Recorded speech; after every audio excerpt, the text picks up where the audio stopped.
Hello guys, this is Mayank, assistant professor geography. आप सभी का हार्दिक स्वागत करता हूं अपने यूट्यूब चैनल प्रोफेसर डायरी से। ये हमारी पूर्व घटना चक्र पूर्वावलोकन की भारतीय इतिहास की सीरीज है, जिसमें हमने बौद्ध धर्म तक हम आ चुके हैं। पहले हमने पाषाणकालीन सभ्यता देखी, भारत आपकी हड़प्पा कालीन सभ्यता देखी, उसके बाद वैदिक एज देखी। अब हम महात्मा बुद्ध के जो बौद्ध धर्म है उसके 60 क्वेश्चंस लगा चुके हैं पिछली वीडियो में। अगर आपने वो वीडियो नहीं देखी है तो प्लीज़ डिस्क्रिप्शन बॉक्स में प्लेलिस्ट की लिंक पड़ी हुई है, उससे जाके आप देखिएगा।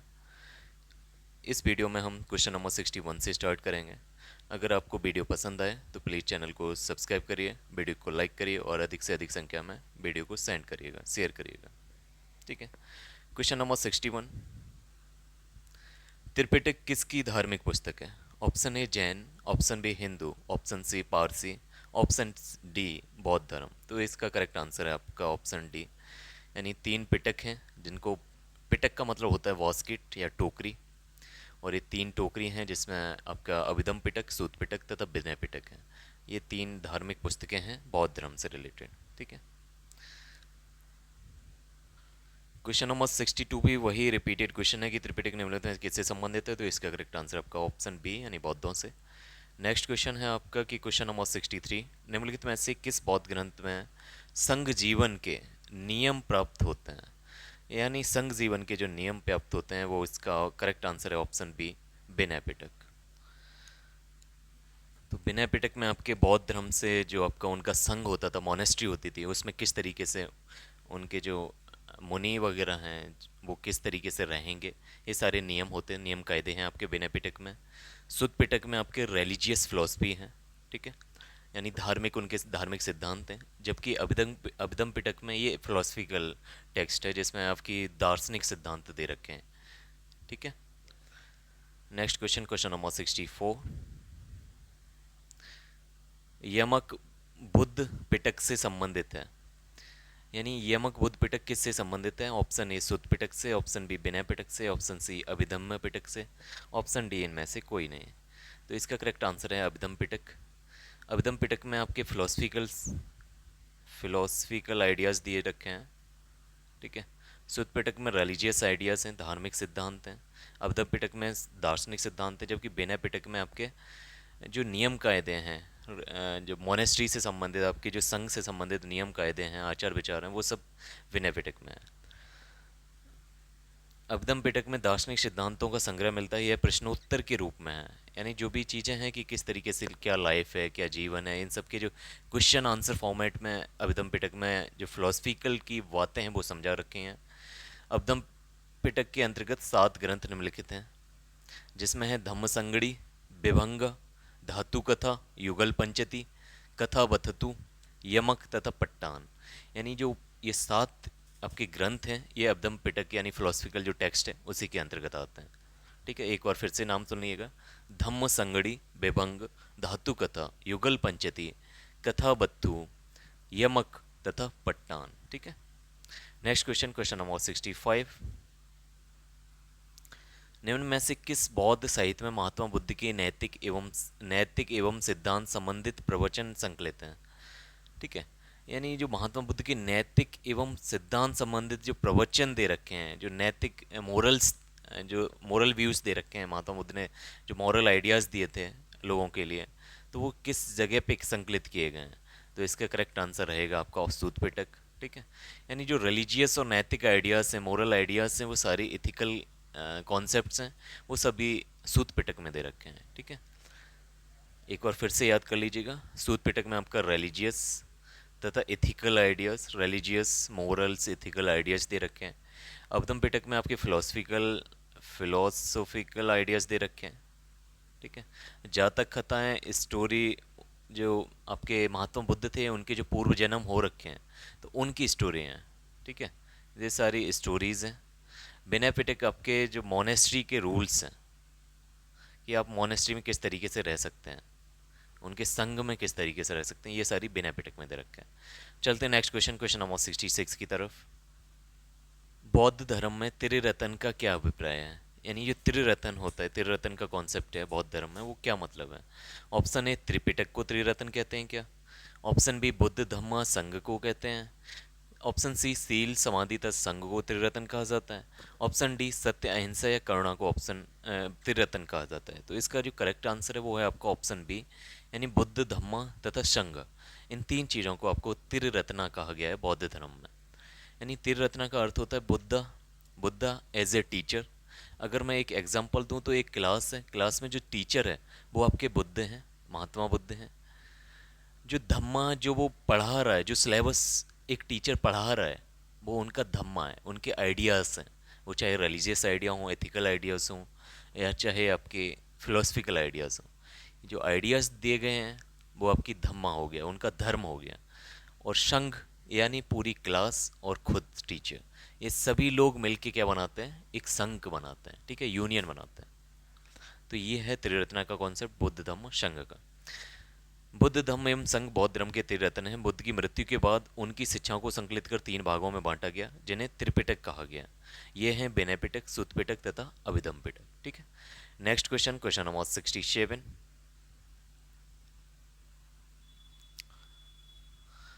प्राचीन भारत के बौद्ध मठों में पबरन नामक सामोरा, ये पबरन नामक समारोह है, आयोजित किया जाता है, जो ऑप्शन ए संघ परिनायक और धर्म तथा विनायक विषयों पर एक एक वक्ता को चुनने का अवसर देता है। यानी प्राचीन भारत के बौद्ध मठों में पबरन नामक एक समारोह आयोजित किया जाता है, जो ऑप्शन ए संघ परिनायक और धर्म तथा विनय विषयों पर एक एक वक्ता को चुनने का अवसर देता है। सेकंड, वर्षा ऋतु के दौरान मठों में प्रवास के समय बच्चों द्वारा किए गए अपराधों की स्वीकारोक्ति का अवसर होता है। ऑप्शन सी, किसी नए व्यक्ति को बौद्ध संघ में प्रवेश देने का समारोह होता है, जिसमें उसका सिर मुंडवा दिया जाता है और पीले वस्त्र दिए जाते हैं। ऑप्शन डी, आषाढ़ की पूर्णिमा के अगले दिन बौद्ध भिक्षुओं के एकत्र होने का अवसर होता है, जब वे वर्षा ऋतु के आगामी 4 वर्षों के लिए निश्चित आवास चुनते हैं। तो जो पबरन समारोह है, ये किस लिए आयोजित किया जाता है, ठीक है, ये आपका क्वेश्चन पूछा हुआ है। तो इसका जो करेक्ट आंसर होने वाला है वो है आपका ऑप्शन बी, यानी ये वर्षा ऋतु के दौरान मठों में प्रवास के समय बच्चों द्वारा किए गए अपराधों की एक स्वीकारोक्ति होती है, जिसमें वर्षा ऋतु के समय 4 महीने बौद्ध भिक्षु मौद महावीर, सॉरी, जो वर्षा ऋतु के 4 महीने होते हैं उसमें बौद्ध भिक्षु सभी महाविहारों में निवास करते हैं, जो उनके विहार होते हैं। इस समय धर्म प्रचार का कार्य स्थगित कर दिया जाता है। वर्षा ऋतु की समाप्ति पर जब पुनः धर्म प्रचार कार्य आरंभ किया जाता है बौद्ध भिक्षुओं द्वारा, तो उनसे उस कार्य आरंभ करने से पहले एक पबरन सामोरा रखा जाता है, जिसमें जो भी गलतियां होती हैं बौद्ध भिक्षुओं के द्वारा ये अपने 4 महीनों के बिहार में, उन सभी को स्वीकार किया जाता है खुद से ही, ठीक है, जिसमें पीछे किए गए कार्यों पर विचार किए हुए आगे की कार्य योजना बनाई जाती है। इसके अतिरिक्त भिक्षु इस समारोह में अपने द्वारा किए गए अपराधों को स्वीकार करते हैं, ठीक है। Next question, question number 68। Ashokaram Bihar निम्नलिखित में से किस स्थान पर स्थित है? Option A Vaishali, option B Pataliputra, option C है कौसाम्बी, ऑप्शन डी श्रावस्ती। यानी अशोकाराम बिहार कहाँ पर स्थित है? तो इसका करेक्ट आंसर है आपका ऑप्शन बी, यानी पाटलिपुत्र। प्रसिद्ध बौद्ध ग्रंथ महावंश के अनुसार मौर्य शासक अशोक ने पाटलिपुत्र में अशोकाराम बिहार को निर्मित कराया था। यानी अशोकाराम बिहार जो पाटलिपुत्र में है उसको निर्मित कराने का कार्य अशोक ने किया था। इस बिहार का निर्माण इंद्रगुप्त नामक थेर भिक्षु, ठीक है, यानी थेरावाद बुद्धिज्म के एक भिक्षु थे इंद्रगुप्त, उनके निरीक्षण में संपन्न हुआ था। तीसरी बौद्ध संगीति सभा भी अशोक के समय ही हुई थी, ठीक है। नेक्स्ट क्वेश्चन है आपका, विश्व का सबसे ऊंचा कहा जाने वाला विश्व शांति स्तूप बिहार कहाँ पर स्थित है? यानी अभी आपने देखा अशोकाराम बिहार कहाँ पर स्थित था, पाटलिपुत्र में, और यह अशोक ने बनवाया था। उसी प्रकार से आपसे पूछा है विश्व शांति स्तूप बिहार कहाँ पर स्थित है? Option A Vaishali, option B Nalanda, option C Rajgir, option D Patna. तो इसका करेक्ट आंसर है आपका ऑप्शन सी राजगीर, ठीक है। राजगीर की पहाड़ियों में 400 मीटर की ऊंचाई पर स्थित शांति स्तूप को ही विश्व का सबसे ऊंचा कहा जाने वाला विश्व शांति स्तूप कहा जाता है, ठीक है। और ये कहाँ पर है? राजगीर में। नेक्स्ट क्वेश्चन आप, बुद्ध की 80 फुट बड़ी प्रतिमा जो बोधगया में है निर्मित की गई थी? ऑप्शन ए जापानियों के द्वारा, ऑप्शन बी थाई लोगों के द्वारा, ऑप्शन सी श्रीलंकाइयों के द्वारा, या भूटानियों के द्वारा। तो इसका जो करेक्ट आंसर है वो है आपका ऑप्शन ए जापानियों के द्वारा। बुद्ध की 80 फुट ऊंची बोधगया में स्थित प्रतिमा लाल ग्रेनाइट एवं बलुई पत्थरों से निर्मित है। जिसके निर्माण में 7 वर्ष का समय लगा। यह प्रतिमा जापान की दाइजोकियो संप्रदाय के सहयोग द्वारा निर्मित की गई थी। ठीक है। Next question, question number 71। सर्वप्रथम स्तूप शब्द कहाँ मिलता है? स्तूप शब्द सबसे पहले कहाँ पर मिलता है? Option A Rigveda, option B Jataka Katha, option C अर्थशास्त्र, ऑप्शन डी अष्टाध्यायी, या इनमें से कोई नहीं। तो इसका करेक्ट आंसर रहेगा ऋग्वेद। ठीक है। यानी जो स्तूप शब्द दे रखे है वो सबसे पहले ऋग्वेद में दे रखा था। सर्वप्रथम स्तूप शब्द का वर्णन ऋग्वेद में प्राप्त होता है। इसके अतिरिक्त अथर्ववेद, वाजसनेयी संहिता, तैतरेयी ब्राह्मण संहिता, पंचविश ब्राह्मण आदि ग्रंथों से स्तूप के संबंध में जानकारी मिलती है। स्तूप का शाब्दिक अर्थ है किसी वस्तु का ढेर। ठीक है। Next question, question number 72। वह स्तूप स्थल जिसका संबंध भगवान बुद्ध के जीवन की किसी घटना से नहीं रहा है, वह है। ठीक है। यानी जो बुद्ध से संबंधित जो स्तूप नहीं है वो इनमें से आपको पता करना है। Option A Sarnath, option B Sanchi, option C है आपका बोध गया, ऑप्शन डी है कुशीनारा। तो इसका जो करेक्ट आंसर है वो है आपका ऑप्शन बी यानी सांची। बोध गया का स्तूप स्थल बुद्ध की ज्ञान प्राप्ति से, सारनाथ धर्मचक्र परिवर्तन से तथा कुशीनगर कुशीनारा बुद्ध की मृत्यु से संबंधित है, जबकि सांची बुद्ध के जीवन की किसी विशेष घटना से संबंधित नहीं है। ठीक है। Next question, question number 73। निम्नलिखित स्तूपों का सही तैतिक क्रम कालानुक्रम क्या है? ऑप्शन ए भरहुत, ऑप्शन इसी में आपको कालानुक्रम मिलाने हैं तो आपको ऑप्शन ए दे रखा है भरहुत, सांची, अमरावती, धमेक। ये थोड़ा टफ क्वेश्चन है कि आपको सारे की पता होने चाहिए किस किस टाइम पे बने हैं। Option B Amaravati, Sanchi, Bharhut, Dhamek, option C Sanchi, Amaravati, Bharhut, Dhamek, option D Dhamek, Bharhut, Amaravati, Sanchi. तो यूपीपीसीएस ये मेंस में आया हुआ क्वेश्चन है सन 2014 में। इसको घटना चक्र ने इसका कोई आंसर सही नहीं माना है। ये इसके एक्सप्लेनेशन में बता रहे हैं कि भरहुत एवं सांची के स्तूप की स्थापना मौर्य शासक अशोक के शासनकाल में हुई थी। यानी जो भरहुत और सांची के स्तूप हैं वो मौर्य सम्राट अशोक ने बनवाए थे। कुछ ऐतिहासिक स्रोत धमेक स्तूप का निर्माण काल भी अशोक के शासनकाल को ही मानते हैं। अमरावती स्तूप का निर्माण सातवाहन के समय में हुआ है, यानी सातवाहन मौर्य वंश के बाद आए थे, यानी अमरावती इन दोनों के बाद में रहेगा। बरहुत, सांची तथा धमेक स्तूप के निर्माण क्रम निर्धारित करना संभव नहीं है। यानी यहाँ जो मैटर फंस रहा है वो धमेक स्तूप का फंस रहा है। धमेक स्तूप का पता नहीं है कि उस टाइम किस टाइम पे एक्चुअली वो बना था। ठीक है। Question number 74। अनात्मवाद सिद्धांत है। ऑप्शन ए सांख्य का, ऑप्शन बी वेदांत का, ऑप्शन सी बौद्ध दर्शन का, या ऑप्शन डी जैन दर्शन का, या ऑप्शन ई है आपका इनमें से कोई नहीं। तो इसका जो करेक्ट आंसर रहने वाला है वो है आपका ऑप्शन सी यानी बौद्ध दर्शन का। जो अनात्मवाद सिद्धांत है, जो आत्मा को बिलीव नहीं करते, सोल पे बिलीव नहीं रखते। ठीक है। गॉड पे बिलीव रखते हैं बट सोल पे बिलीव नहीं रखते, पुनर्जन्म पे बिलीव रखते हैं बट सोल यानी आत्मा पे विश्वास नहीं रखते। तो ये जो कॉन्सेप्ट है आपका बौद्ध दर्शन का है। बौद्ध दर्शन में अनात्मवाद का सिद्धांत गौतम बुद्ध के प्रतीत समुत्पाद के सिद्धांत से लिया गया है। इसे नैरात्मवाद भी कहा जाता है, यानी प्रतीत प्रतीत समुत्पाद से ही अनात्मवाद आया, जिसे नैरात्मवाद भी कहा जाता है। कुछ विचारकों के अनुसार अनात्मवाद का सिद्धांत केवल आत्मा पर लागू होता है। वस्तुतः इससे आत्मा और भौतिक जगत दोनों को ही व्याख्या होती है। जब गौतम बुद्ध सर्वम अनात्मकमम कहते हैं तो इसका अर्थ है कि किसी नित्य चेतन या जड़ तत्व का अस्तित्व नहीं है। यानी महात्मा बुद्ध किसी भी चेतन या जड़ तत्व का अस्तित्व नहीं मानते हैं। ना तो आत्मा नामक नित्य द्रव्य का अस्तित्व है, ना ही भौतिक पदार्थ नामक जड़ द्रव्य का। द्रव्यता, एकता, तारतम्य एवं नित्यता आदि ये सब कल्पना मात्र हैं। ठीक है। तो ये महात्मा बुद्ध ने कहा है, ये अनात्मवाद के सिद्धांत के लिए। नेक्स्ट क्वेश्चन है आपका क्वेश्चन नंबर 74 संसार अस्थिर और क्षणिक है का निम्न में से किससे संबंध है? ठीक है। यानी क्षणिक शब्द ये जो भी दिया है, संसार अस्थिर है और क्षणिक है, तो ये आपका ऑप्शन ए बौद्ध धर्म में दिया है क्या, ऑप्शन बी जैन धर्म, ऑप्शन सी गीता, या ऑप्शन डी वेदांत। तो इसका करेक्ट आंसर रहेगा ऑप्शन ए बौद्ध धर्म।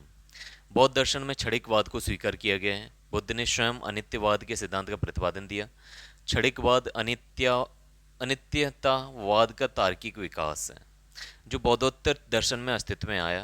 क्षणिकवाद के अनुसार विश्व की प्रत्येक वस्तु का अस्तित्व क्षण मात्र के लिए ही है। ठीक है। जिस प्रकार नदी की एक बूंद एक छड़ के लिए सामने आती है तथा दूसरे छड़ में विलीन हो जाती है, उसी प्रकार जगत की समस्त वस्तुएं क्षण मात्र के लिए ही अपना अस्तित्व कायम रखती हैं। ठीक है। नेक्स्ट क्वेश्चन है आपका क्वेश्चन नंबर 76। निम्नलिखित में से किसे एशिया के ज्योतिपुंज के तौर पर जाना जाता है? किसे लाइट ऑफ एशिया कहा जाता है? ठीक है, इंग्लिश में इसे लाइट ऑफ एशिया बोलते हैं। ऑप्शन ए है गौतम बुद्ध को, option B is Mahatma Gandhi को, ऑप्शन सी महावीर स्वामी, या ऑप्शन डी स्वामी विवेकानंद जी। तो इसका करेक्ट आंसर रहने वाला है वो है आपका ऑप्शन ए महात्मा गौतम बुद्ध को। गौतम बुद्ध को एशिया के ज्योतिपुंज के तौर पर जाना जाता है। गौतम बुद्ध के जीवन पर एडविन अर्नोल्ड ने द लाइट ऑफ एशिया नामक पुस्तक की रचना की थी। ठीक है, यानी लाइट ऑफ एशिया किसे कहा जाता है? महात्मा बुद्ध को। और ये शब्द जो दिया है वो एडविन अर्नोल्ड ने दिया है, अपनी पुस्तक में दिया है, द लाइट ऑफ एशिया। ठीक है। Question number 77। निम्नांकित में से किसे एशिया का ज्योतिपुंज कहा जाता है? सेम क्वेश्चन रिपीटेड है, तो इसका करेक्ट आंसर रहेगा ऑप्शन बी यानी भगवान बुद्ध। Question number 78। क्षणिकवाद का प्रतिपादन किसने किया है? तो इसका भी correct answer option A Mahatma Buddha. Next question है आपका 79। भारत के सांस्कृतिक इतिहास के संदर्भ में पारमिता शब्द का सही विवरण निम्नलिखित में से कौन सा है? ऑप्शन ए सूत्र सूत्र पद्धति में लिखे गए प्राचीनतम धर्मशास्त्र पाठ, ऑप्शन बी वेदों के प्राधिकार को स्वीकार अस्वीकार करने वाले दार्शनिक संप्रदाय, यानी वेदों के प्राधिकार को अस्वीकार करने वाले दार्शनिक संप्रदाय, ऑप्शन सी परिपूर्णताएं जिनकी प्राप्ति से बोधिसत्व पथ प्रशस्त हुआ था, ऑप्शन डी आरंभिक मध्यकालीन दक्षिण भारत की शक्तिशाली व्यापारी श्रेणियां। तो इसका जो करेक्ट आंसर रहने वाला है वो है आपका ऑप्शन सी, यानी पारमिता शब्द का अर्थ है वो परिपूर्णताएं जिनकी प्राप्ति से बोधिसत्व पथ प्रशस्त हुआ। ठीक है, इसका एक्सप्लेनेशन देखते हैं तो ये कुछ इस प्रकार से है। बौद्ध धर्म में बोधिसत्वों को बुद्धत्व प्राप्त करने के लिए पारमिता नामक विशिष्ट साधना का वर्णन किया गया है। पारमिता ही एकमात्र ऐसा साधन है जिसके द्वारा बुद्ध की मान्य पदवी बुद्धत्व की प्राप्ति होती है। ठीक है, यानी बोधिचर्यावतार में आचार्य शांतिदेव कहते हैं कि जो साधक बुद्धत्व की प्राप्ति के लिए यतनवान है, अर्थात जो बोधिसत्व है, उसे सट पारमिताओं यानी 6 पारमिताओं, जैसे जिसमें आता है दान पारमिता, शील पारमिता, शांति पारमिता, वीर्य पारमिता, ध्यान पारमिता तथा प्रज्ञा पारमिता को ग्रहण करना चाहिए। ठीक है, इन सट पारमिताओं में प्रज्ञा पारमिता का प्रधान है, यानी सबसे जो मेन पारमिता है वो आपकी प्रज्ञा पारमिता है। ठीक है, नेक्स्ट क्वेश्चन की बात करते हैं। Question number 80। Sir Edwin Arnold की पुस्तक द लाइट ऑफ एशिया आधारित है ऑप्शन ए दिव्यावदान पर, ऑप्शन बी ललित विस्तार पर, ऑप्शन सी सुत्त पिटक पर, ऑप्शन डी अभिधम पिटक पर। तो इसका जो करेक्ट आंसर रहेगा वो है आपका ऑप्शन बी ललित विस्तार पर। सर एडविन अर्नोल्ड की पुस्तक the light of Asia Lalit विस्तार की विषय वस्तु पर आधारित है। इस पुस्तक का प्रकाशन 1879 ईस्वी पूर्व में लंदन में किया गया था। Question number 81। बौद्ध धर्म के महायाना और हीनयान संप्रदायों में सर्वाधिक मौलिक अंतर निम्नलिखित में कौन सा है? यानी महायान और हीनयान में दोनों में से किस में आपका अंतर है, यानी सर्वाधिक मौलिक अंतर क्या है? ऑप्शन ए अहिंसा पर बल, ऑप्शन बी जाति रहित समाज, ऑप्शन सी देवी देवताओं की पूजा तथा ऑप्शन डी स्तूप पूजा। तो इसका जो करेक्ट आंसर रहेगा वो है ऑप्शन सी देवी देवताओं की पूजा। यानी जो सब सर्वाधिक मौलिक अंतर है महायान और हीनयान संप्रदायों में, तो वो है देवी देवताओं की पूजा करने के संबंध में। बौद्ध धर्म के हीनयान और महायान संप्रदाय में यही देवी देवताओं की पूजा ही एक मौलिक अंतर बनाती है, जिसमें हीनयान में बुद्ध को एक महापुरुष माना जाता है, जबकि महायान में उन्हें देवता माना गया है तथा उनकी पूजा की जाने लगी है महायाना में। ठीक है, इसी के साथ ही अनेक बोधिसत्वों की भी पूजा होती है महायान बुद्धिज्म में। ठीक है, बट हीनयान बुद्धिज्म में ऐसा कुछ नहीं होता है। Question number 82। गौतम बुद्ध को एक देवता का स्थान किस राजा के युग में प्राप्त हुआ? यानी कहने का मतलब है कि किस राजा के युग में सबसे पहले महायाना बुद्धिज्म की शुरुआत हुई है। ठीक है, इनडायरेक्टली ये पूछा है। तो इसका जो करेक्ट आंसर ऑप्शन है आपके Ashoka, option B Kanishka, option C है आपका चंद्रगुप्त विक्रमादित्य, ऑप्शन डी है आपका हर्ष। तो इसका जो करेक्ट आंसर है वो आपका कनिष्क है, यानी कनिष्क के समय भी चौथुर्थ बौद्ध संगीति का आयोजन किया गया था, जिसमें हीनयान से महायाना शाखा अलग हो गई थे। यानी जिस समय से महायान संप्रदाय के लोग महात्मा बुद्ध को एक देवता के रूप में पूजा करने लगे, उनकी पूजा की जाने लगी। ठीक है। कनिष्क के शासनकाल में संपन्न चतुर्थ बौद्ध संगति में बौद्ध धर्म ही हीनयान एवं महायान दो स्पष्ट एवं स्वतंत्र संप्रदाय में विभक्त हो गया था।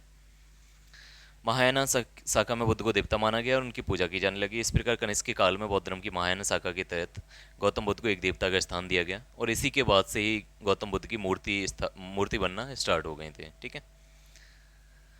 क्वेश्चन नंबर 83, भारत में पहले जिस मानव प्रतिमाओं को पूजा गया वह थी, यानी सबसे पहले कौन सी मूर्तियां पूजी गई थी भारत में? तो ऑप्शन ए है ब्रह्मा की, ऑप्शन बी विष्णु की, ऑप्शन सी बुद्ध की, ऑप्शन डी शिव की। तो इसका जो करेक्ट आंसर रहेगा वो है ऑप्शन सी यानी बुद्ध की। भारत में सबसे पहले बुद्ध की प्रतिमाओं में पूजा की गई। बौद्ध धर्म की महायान शाखा के अनुयायियों ने सर्वप्रथम बुद्ध मूर्तियां स्थापित करके उनकी पूजा आरंभ की थी। ठीक है। नेक्स्ट क्वेश्चन है आपका क्वेश्चन नंबर 84, देश में निम्न में से किसने मूर्ति पूजा की नींव रखी थी? ऑप्शन ए जैन धर्म ने, ऑप्शन बी बौद्ध धर्म ने, ऑप्शन सी आजीविकों ने तथा ऑप्शन डी वैदिक वैदिक धर्म ने। ठीक है। तो इसका जो करेक्ट आंसर है वो है आपका ऑप्शन बी यानी बौद्ध धर्म ने। मूर्ति पूजा की नींव किसने रखी है? बौद्ध धर्म ने। ठीक है। Question number next, question number 85,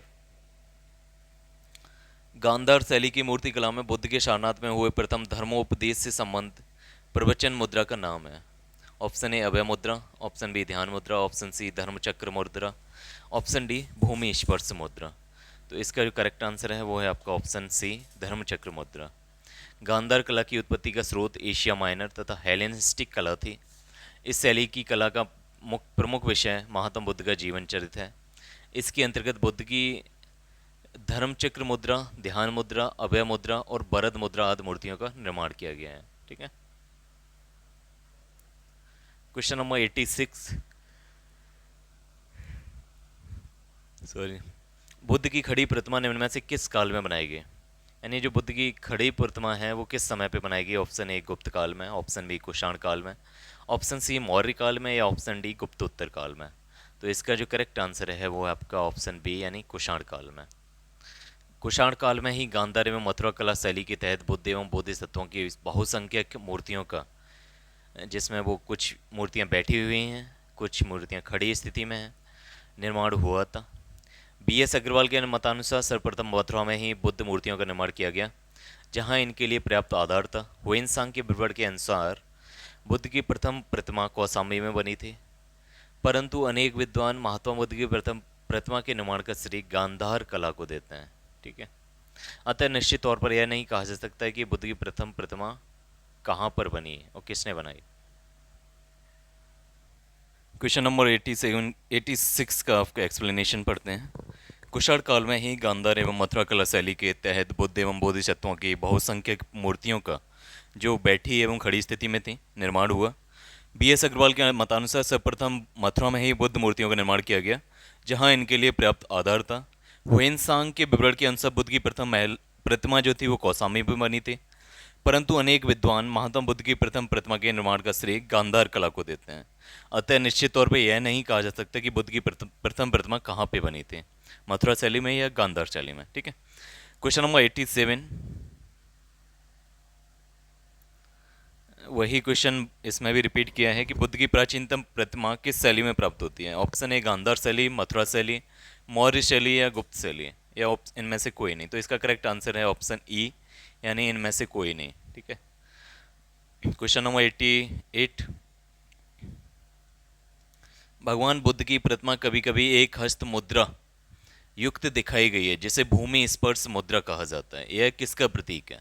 option A मार पर दृष्टि रखने एवं अपने ध्यान में विघ्न डालने से मार को रोकने के लिए बुद्ध का धरती का आह्वान, ऑप्शन बी मार के प्रलोभनों के बावजूद इतनी सुचिता और शुद्धता का साक्षी होने के लिए बुद्ध का धरती का आह्वान, ऑप्शन सी बुद्ध का अपने अनुयायियों को स्मरण कराना कि वे सभी धरती से उत्पन्न होते हैं और अंततः धरती में विलीन हो जाते हैं, अतः जीवन संक्रमणशील है, या ऑप्शन डी इस संदर्भ में दोनों ही कथन ए एवं बी सही हैं। तो इसका जो करेक्ट आंसर रहेगा वो है आपका ऑप्शन बी, यानी जो मार एक राक्षस था, उसके प्रलोभनों के बावजूद अपनी स्वच्छता और शुद्धता का साक्षी होने के लिए बुद्ध का धरती की तरफ आह्वान करना ही भूमि स्पर्श मुद्रा दिखाता है। ठीक है। बुद्ध की भूमि स्पर्श मुद्रा से तात्पर्य अपने तप की शुचिता और निरंतरता को बनाए रखने से है। बुद्ध की भूमि स्पर्श मुद्रा, मार यानी कामदेव, सॉरी मैं राक्षस बोला, मार जो थे वो कामदेव, कामदेव के प्रतीक थे मार। उनके प्रलोभनों के बावजूद अपनी शुचिता और शुद्धता का साक्षी होने के लिए बुद्ध का धरती की तरफ आह्वान करना ही भूमि स्पर्श मुद्रा दिखाता है। ठीक है, क्वेश्चन नंबर 89, भूमि स्पर्श मुद्रा की सारनाथ बुद्ध मूर्ति संबंधित है। ऑप्शन ए मौर्य काल से, ऑप्शन बी सुंग काल से, ऑप्शन सी कुषाण काल से, ऑप्शन डी गुप्त काल से। तो इसका जो करेक्ट आंसर है वो है आपका ऑप्शन डी गुप्त काल से। भूमि स्पर्श मुद्रा की सारनाथ की बुद्ध मूर्ति गुप्त काल से संबंधित है। इसकी आध्यात्मिक अभिव्यक्ति, गंभीर मुस्कान एवं शांत ध्यान मगन मुद्रा भारतीय कला की सर्वोच्च सफलता का प्रदर्शन करती है। ठीक है, क्वेश्चन नंबर 90, सारनाथ की भूमि स्पर्श मुद्रा वाली बुद्ध प्रतिमा कालांकित है। ऑप्शन ए कुषाण काल से, ऑप्शन बी गुप्त काल से, ऑप्शन सी वर्धन काल से, ऑप्शन डी राजपूत काल से। तो इसका जो करेक्ट आंसर है वो है आपका ऑप्शन बी यानी गुप्त काल से। जो सारनाथ की भूमि स्पर्श मुद्रा वाली बुद्ध प्रतिमा है वो आपकी गुप्त काल से है। Next question, question number 91, Bharat के सांस्कृतिक इतिहास के संदर्भ में निम्नलिखित युग्मों पर विचार कीजिए। ऑप्शन फर्स्ट है परिवारजक, जिसके आगे दे रखा है परित्यागी व भ्रमणकारी। ऑप्शन सेकंड श्रमण, जिसके आगे है उच्च पद प्राप्त पुजारी। उपासक, बौद्ध धर्म का साधारण अनुगामी। उपयुक्त युग्मों में से कौन से सही सुमेलित हैं? ऑप्शन ए केवल फर्स्ट और सेकंड, ऑप्शन बी केवल फर्स्ट और थर्ड, ऑप्शन सी केवल सेकंड और थर्ड, या ऑप्शन डी फर्स्ट सेकंड और थर्ड। तो इसका जो करेक्ट आंसर रहेगा वो है आपका ऑप्शन बी, यानी केवल फर्स्ट एंड थर्ड सही है। जो परिवारजक हैं उन परित्यागी होते हैं, वो भ्रमणकारी होते हैं। ठीक है, यानी महात्मा बुद्ध ने भी शुरुआत में परिवारजक बने थे।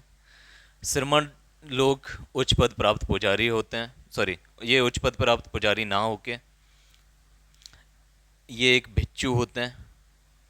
ठीक है, जिन्हें श्रमण कहा जाता है। श्रमणा मूवमेंट ये 6वीं शताब्दी बीसी में चला था, जिसमें आजीवक संप्रदाय, जैन संप्रदाय और बौद्ध संप्रदाय के जो भिक्षुक होते थे उनको श्रमणा कहा जाता था। ठीक है, उपासक जो होते हैं वो बौद्ध धर्म का साधारण अनुगामी होता है, उनको उपासक कहा जाता है।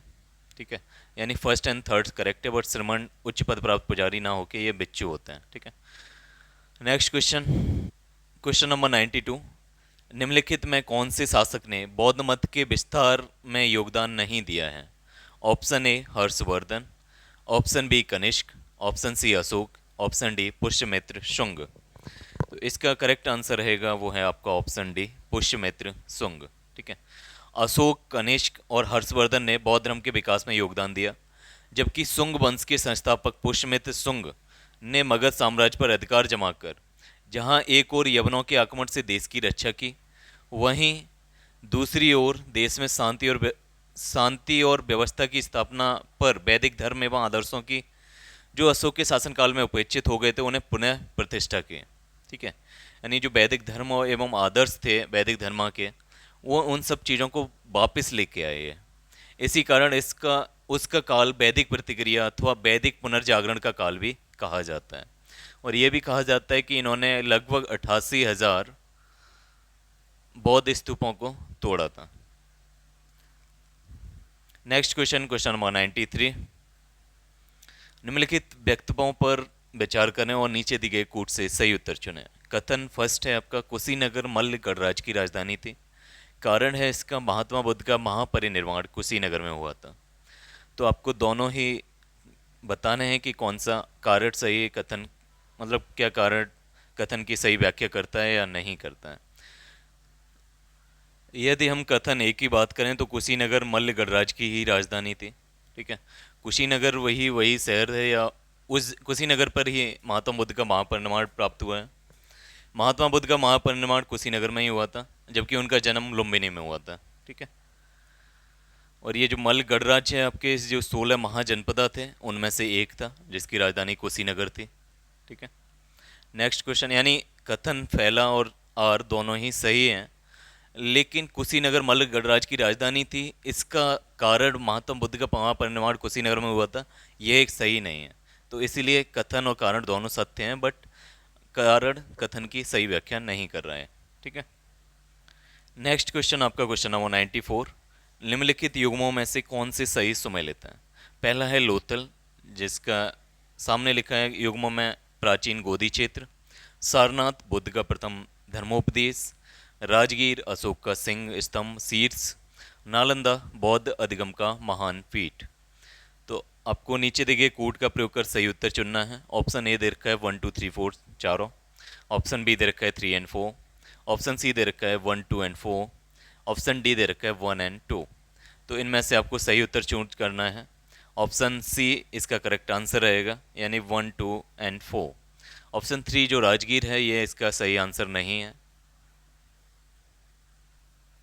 क्योंकि जो अशोक का सिंह स्तंभ शीर्ष है ये आपके राजगीर में नहीं है, ये आपका सारनाथ में है, जो वाराणसी शहर के किनारे है, या साथ में ही है। सेंधपुरा स्थल लोथल गुजरात से गोदीवाड़ा के अवशेष मिले हैं। सारनाथ वाराणसी में महात्मा बुद्ध ने अपना प्रथम धर्मोपदेश दिया था, जिसे धर्मचक्र परिवर्तन कहा जाता है। नालंदा बौद्ध अधिगम का महान पीठ था, यहाँ कुमारगुप्त फर्स्ट के शासनकाल में विश्वविद्यालय की स्थापना हुई। अशोक का सिंह स्तंभ शीर्ष राजगीर में नहीं बल्कि सारनाथ में स्थित है। ठीक है। Next question, question number 95। Mahayana बौद्ध धर्म में बोधिसत्व अवलोकितेश्वर को किस नाम अन्य नाम से जानते हैं? Option A Vajrapani, option B Manjushri, option C Padmapani या ऑप्शन डी मैत्रेय। तो इसका करेक्ट आंसर रहेगा ऑप्शन सी पदमपाणी। बौद्ध दर्शन में यह माना जाता है कि बोधिसत्वों में अवलोकितेश्वर की स्थिति महिमा मंडित है। उन लोगों ने यह निश्चय किया कि वे तब तक बुद्ध नहीं बनेंगे जब तक कि सभी मनुष्यों को निर्वाण नहीं प्राप्त हो जाता। वस्तुतः बौद्ध धर्म पर हिंदू धर्म का प्रभाव परिलक्षित होता है। अवलोकितेश्वर नारायण या पदमपाणी विष्णु का भी एक अन्य नाम है। ठीक है। Question number 96। भारत के धार्मिक इतिहास के संदर्भ में निम्नलिखित कथनों पर विचार कीजिए। पहला कथन है स्थाविरवादी महायान बौद्ध धर्म से संबंध है। ऑप्शन सेकंड है इसका लोकोत्तरवादी संप्रदाय बौद्ध धर्म के महासंगिक संप्रदाय की एक शाखा है। ऑप्शन 3 है इसका महासंगिकों द्वारा बुद्ध के देवत्वारोपण ने महायान बौद्ध धर्म को प्रोत्साहित किया। तो उपयुक्त कथनों में से कौन से सही हैं? ऑप्शन ए है 1 एंड 2, ऑप्शन बी है 2nd and 3rd, option C है 3rd, ऑप्शन डी है 1 2 एंड 3। तो इसका करेक्ट आंसर रहने वाला है वो है ऑप्शन नंबर बी, यानी केवल 2nd और 3rd, पहला गलत है। ठीक है। परंपरागत नियम में आस्था रखने वालों को संप्रदाय स्थाविर परंपरागत नियम में आस्था रखने वालों का संप्रदाय स्थाविर या थेरावादी कहलाता है। ठीक है। स्थाविरवाद बौद्ध धर्म के हीनयान शाखा से संबंध रखता है, यानी जो स्थाविरवादी लोग हैं वो आपके हीनयान संप्रदाय के लोग हैं, ना कि महायान बौद्ध धर्म से। ठीक है। इसका नेतृत्व महाकच्चायन ने किया। ठीक है। स्थाविरवादी का जो लोग हैं उनका नेतृत्व कौन करते थे? महाकच्चायन।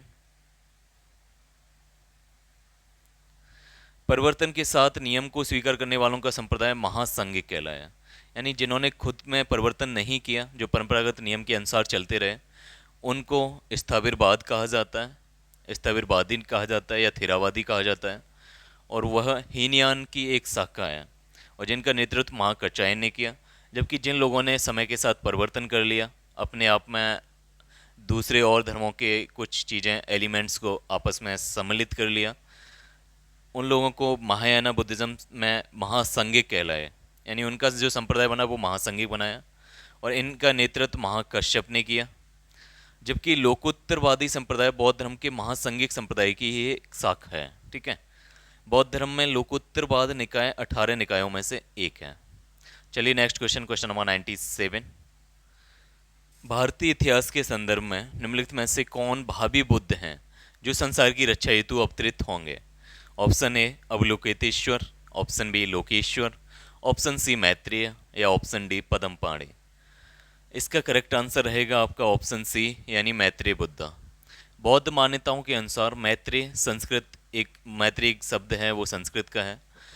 मैत्रेय एक बोधिसत्व हैं जो पृथ्वी पर भविष्य में अवतरित होंगे और बुद्धत्व प्राप्त करेंगे तथा विशुद्ध धर्म की शिक्षा देंगे। मैत्री के अवतरण की भविष्यवाणी ऐसे समय के लिए की गई है जब इस लोक में अनैतिकता, अनाचार इतना बढ़ जाएगा कि मानव जीवन असुरक्षित होता दिखेगा।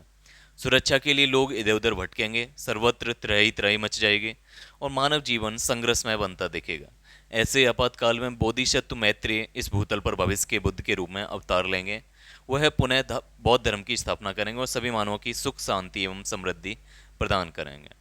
Next question, question number 98। Bharat के धार्मिक इतिहास के संदर्भ में निम्नलिखित कथनों पर विचार कीजिए। पहला कथन है आपका, बोधिसत्व बौद्ध मत के हीनयान संप्रदाय की केंद्रीय कल्पना है। कथन सेकंड, बोधिसत्व अपने प्रबोध के मार्ग पर बढ़ता हुआ करुणामय है। और कथन थर्ड, बोधिसत्व समस्त सचेतन प्राणियों को उनके प्रबोध के मार्ग पर चलने में सहायता करने के लिए स्वयं की निर्माण प्राप्ति विलंबित करता है। उपयुक्त कथनों में से कौन सा सही है या सही है? इसका करेक्ट आंसर रहेगा आपका ऑप्शन बी, यानी केवल सेकंड एंड थर्ड सही है, पहला गलत है। बोधिसत्व बौद्ध मत के महायान संप्रदाय का आदर्श एवं केंद्रीय संकल्पना है। यानी बोधिसत्व जो एक शब्द है ये मेनली महायान संप्रदाय का है। बौद्ध धर्म में बोधिसत्व सत्य के लिए प्रबुद्ध शिक्षा दिए हुए, यानी सत्य के लिए प्रबुद्ध को कहते हैं। बोधिसत्व किसके लिए किसको कहते हैं?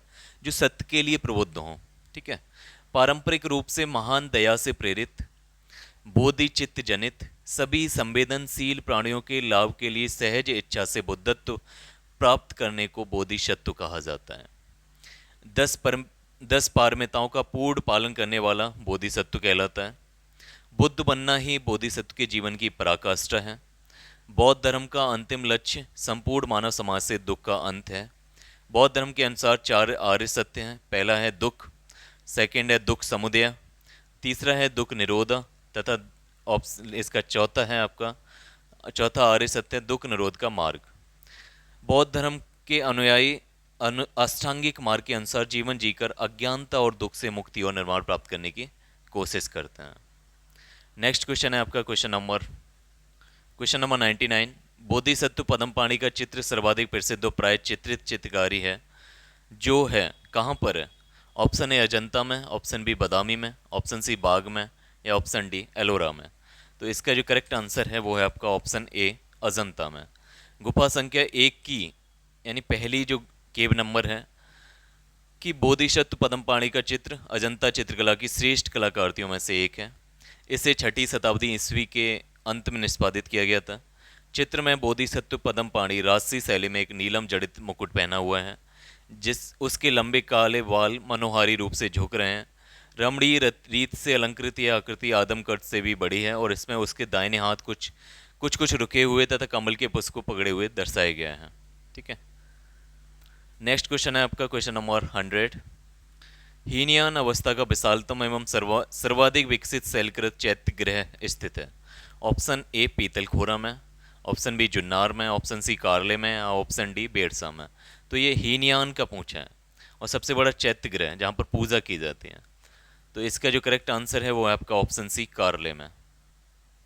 हीनयान अवस्था का विशालतम एवं सर्वाधिक विकसित शैलकृत चैत्य गृह कारले में स्थित है। यह पुणे महाराष्ट्र के पावल तालुका में स्थित है। ठीक है।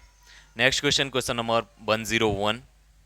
निम्नलिखित में से किस शैलकृत गुफा में 11 सिरों के बोधिसत्व का अंकन मिलता है?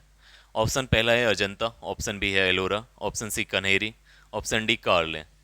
तो जो शैलकृत गुफा में 11 सिरों के बोधिसत्व का अंकन है वो है आपका ऑप्शन सी, यानी कन्हेरी गुफा में। यह गुफा सलसेती द्वीप में स्थित है, जो महाराष्ट्र यानी मुंबई शहर का एक हिस्सा है।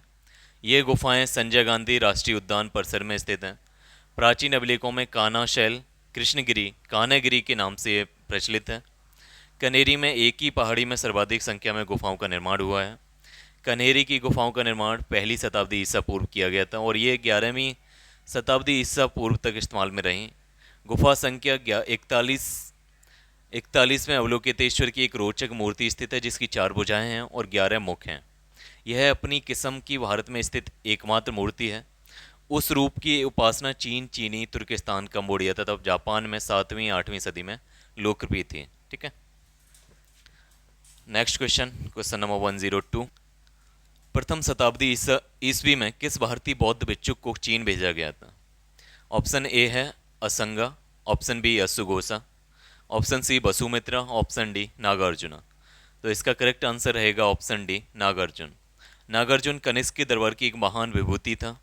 उसने अपनी पुस्तक माध्यमिक कारिका में सापेक्षता सिद्धांत को प्रस्तुत किया है। जो रिलेटिव यानी जो कॉन्सेप्ट ऑफ रिलेटिविटी है वो आपका माध्यमिक कारिका में दे रखा है। नागार्जुन ने वो प्रतिपादित किया था, बाद में जाके आइंस्टीन ने इस पे वर्क किया है। चीनी मान्यता के अनुसार नागार्जुन ने चीन की यात्रा कर यहाँ बौद्ध शिक्षा प्रदान की थी। ठीक है। क्वेश्चन नंबर 103, शून्यता के सिद्धांत का सर्वप्रथम प्रतिपादन करने वाले बौद्ध दार्शनिक का नाम क्या है? Option A Nagarjuna, option B Nagasena, option C Ananda, option D है अश्वघोष। तो इसका करेक्ट आंसर रहेगा आपका ऑप्शन ए नागार्जुन। माध्यमिक या शून्यवाद मत के प्रवर्तक नागार्जुन हैं, जिनकी प्रसिद्ध रचना माध्यमिक कारिका है। इसे सापेक्षवाद भी कहा जाता है, जिसके अनुसार प्रत्येक वस्तु किसी न किसी कारण से उत्पन्न हुई है और वह उन पर निर्भर है। नागार्जुन ने प्रतीत समुत्पाद को ही शून्यता कहा है। ठीक है। यानी शून्यता का सिद्धांत या सापेक्षवाद का सिद्धांत, ये दोनों ही सिद्धांत आपके नागार्जुन ने दिए हैं, जिन्होंने चीन में जाके वहाँ बौद्ध धर्म की शिक्षा प्रदान की थी। ठीक है। नेक्स्ट क्वेश्चन है क्वेश्चन नंबर 104। नागार्जुन किस बौद्ध संप्रदाय के थे? ऑप्शन ए है सौतांत्रिक, ऑप्शन बी है वैवासिक, ऑप्शन सी माध्यमिक या ऑप्शन डी योगाचार। तो इसका करेक्ट आंसर रहेगा आपका ऑप्शन सी माध्यमिक।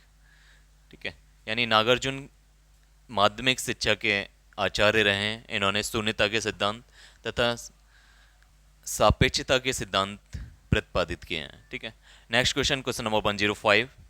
बौद्ध शिक्षा का केंद्र है। Option A Vikramshila, option B Varanasi, option C Girnar या ऑप्शन डी उज्जैन। तो इसका करेक्ट आंसर रहेगा ऑप्शन ए यानी विक्रमशिला यूनिवर्सिटी।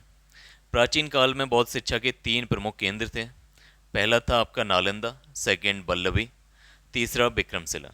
नालंदा बिहार आधुनिक पटना के दक्षिण में लगभग 40 मील की दूरी पर आधुनिक बड़गांव नामक गांव के समीप स्थित है।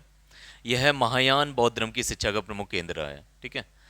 वल्लभी गुजरात के काठियावाड़ क्षेत्र में आधुनिक बल्ल नामक स्थान पर स्थित है और यह पश्चिमी भारत में शिक्षा एवं संस्कृति का एक प्रमुख केंद्र रहा। यह हीनयान बौद्ध धर्म की शिक्षा का केंद्र है। यानी वल्लभी आपका हीनयान बौद्ध धर्म से संबंधित है, जबकि नालंदा विहार है ये आपका महायान बौद्ध धर्म से संबंधित है। विक्रमशिला विहार के आधुनिक भागलपुर से 24 मील पूर्व की ओर पत्थरघाट नामक पहाड़ी पर स्थित है। विक्रमशिला के महाविहार की स्थापना पाल नरेश धर्मपाल ने की थी। उसने यहाँ मंदिर तथा मठ भी बनवाए थे। वाराणसी, अगर हम वाराणसी की बात करें तो यह हिंदू संस्कृति एवं धार्मिक शिक्षा का प्रमुख केंद्र है। गिरनार गुजरात के जूनागढ़ जिले में स्थित है। बुद्ध के समय में उज्जैन अवंती राज्य की राजधानी थी। ठीक है। Question number 106। वल्लभी विश्वविद्यालय स्थित है। ऑप्शन ए बिहार में, ऑप्शन बी उत्तर प्रदेश में, ऑप्शन सी बंगाल में, ऑप्शन डी गुजरात में। तो इसका करेक्ट आंसर है आपका ऑप्शन डी गुजरात में, और ये हीनयान संप्रदाय की शिक्षा से जुड़ा था। ठीक है। Next question question number 107। Nalanda विश्वविद्यालय के स्थापन का युग है। Option A Maurya, option B Kushan, option C Gupta, option D Pala. तो इसका करेक्ट आंसर रहेगा ऑप्शन सी गुप्त। यानी जो नालंदा विश्वविद्यालय है इसकी स्थापना कुमार गुप्त फर्स्ट ने की थी। वो किस कुल से संबंधित थे? तो वो गुप्त वंश से संबंधित है, Kumara Gupta first. Next question question number 108। Nalanda विश्वविद्यालय के संस्थापक कौन थे? Option A Chandragupta Vikramaditya, option B Kumara Gupta, option C Dharmapala, option D Pushyagupta. तो इसका करेक्ट आंसर है कुमार गुप्त। हुइनसांग के अनुसार नालंदा विश्वविद्यालय का संस्थापक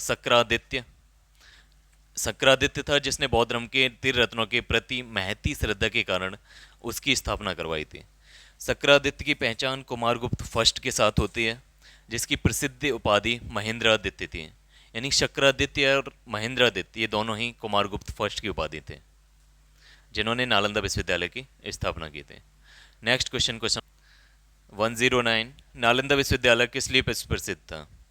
ऑप्शन ए चिकित्सा विज्ञान के लिए, ऑप्शन बी तर्कशास्त्र के लिए, ऑप्शन सी बौद्ध धर्म दर्शन के लिए या ऑप्शन डी रसायन विज्ञान के लिए। तो इसका करेक्ट आंसर है आपका ऑप्शन सी बौद्ध धर्म दर्शन। नालंदा विश्वविद्यालय बौद्ध धर्म दर्शन के अध्ययन के लिए सुप्रसिद्ध था। उसी के अध्ययन के लिए चीनी यात्री ह्वेनसांग यहाँ आया था। नेक्स्ट क्वेश्चन है क्वेश्चन नंबर 110। नीचे दो व्यक्तित्व दिए गए हैं जिनमें एक कथन ए है, दूसरा कारण है। दोनों को ध्यानपूर्वक पढ़ें। कथन है आपका कि 12वीं शताब्दी के अंत तक नालंदा महाविहार का पतन हो गया था। कारण है महाविहार को राजकीय प्रश्रय मिलना बंद हो गया था। तो इसका करेक्ट आंसर रहेगा ऑप्शन ए, यानी दोनों ए और आर सही हैं। यानी आपका कथन भी सही है कि 12वीं शताब्दी के अंत तक नालंदा महाविहार खत्म हुआ था। बख्तियार खिलजी ने इसमें आग लगा दी थी। इसका कारण भी यही रहा है कि महाविहार को राजकीय प्रश्रय मिलना बंद हो गया था, जिससे उसकी देखभाल करने वाला कोई नहीं था और अंत में यह जल के खत्म हुआ। तो इसका ऑप्शन ए इसका करेक्ट आंसर रहेगा। नालंदा में एक विख्यात बौद्ध पीठ एवं विश्वविद्यालय था। यह दक्षिणी बिहार में राजगीर, वर्तमान में राजगृह के निकट स्थित था। 5वीं सदी के मध्य गुप्तों के समय में नालंदा स्थित विश्वविद्यालय अस्तित्व में आया। 6ठी शताब्दी से भारत में तंत्रवाद का विकास होता है। पाल शासक धर्मपाल ने विक्रमशिला यूनिवर्सिटी की स्थापना की। आगे पाल शासकों ने तंत्रवाद की शिक्षा पर केंद्रित विक्रमशिला को अधिक महत्व दिया तथा नालंदा उपेक्षित होने लगा तथा 12वीं शताब्दी के अंत तक उसका क्रमिक पतन होता रहा और बाद में बख्तियार खिलजी द्वारा इसे जलाकर अंतिम रूप से नष्ट कर दिया गया। इस तरह नालंदा के पतन में राजकीय प्रशय का अभाव ही एक मुख्य कारण था। नेक्स्ट क्वेश्चन रहेगा आपका क्वेश्चन नंबर 111 111। नव नालंदा महाविहार किसके लिए विख्यात है? ऑप्शन ए है आपका ह्वेनसांग स्मारक, ऑप्शन बी है महावीर का जन्म स्थान, ऑप्शन सी है पाली अनुसंधान संस्थान या ऑप्शन डी संग्रहालय। तो इसका करेक्ट आंसर रहने वाला है ऑप्शन सी पाली अनुसंधान संस्थान। नवनालंदा महाविहार बौद्ध अध्ययन का आधुनिक केंद्र है, जिसे बिहार सरकार ने वर्ष 1951 में नालंदा में स्थापित किया था।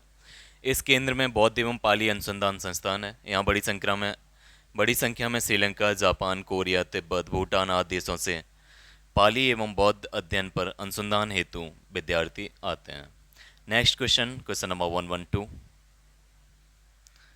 क्वेश्चन नंबर 112, निम्नलिखित में से कौन से बौद्ध धर्म और जैन धर्म दोनों में समान रूप से विद्यमान थे?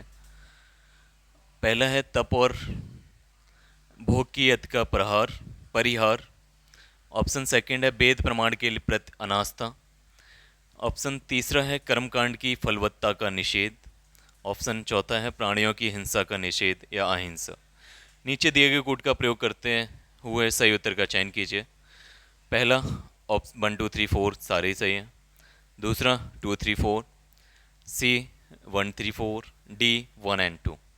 तो इसका करेक्ट आंसर रहने वाला है आपका ऑप्शन बी, यानी 2 3 4। यानी बौद्ध धर्म और जैन धर्म दोनों में वेद प्रमाण के प्रति अनास्था है, कर्मकांडों की फलवत्ता का निषेध किया गया है, दोनों में ही प्राणियों की हिंसा का निषेध है। लेकिन तप और भूख की अति का परिहार, इसमें दोनों में अंतर है। जहाँ जैन धर्म एक्सट्रीमिज्म की बात करता है, अति की बात करता है दोनों तरफ, वैसे ही वहीं बौद्ध धर्म एक माध्यमिक मार्ग पे चलने की बात करता है।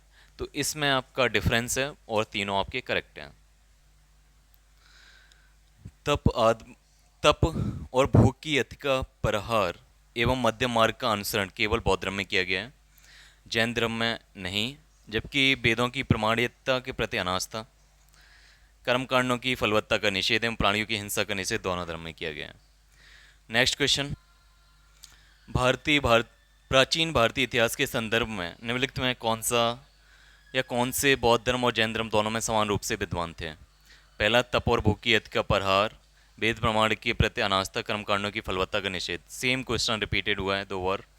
निम्नलिखित कूटों के आधार पर सही उत्तर चुनिए। ऑप्शन ए है केवल फर्स्ट, ऑप्शन बी केवल सेकंड थर्ड, ऑप्शन सी केवल first and third and option D first second and third.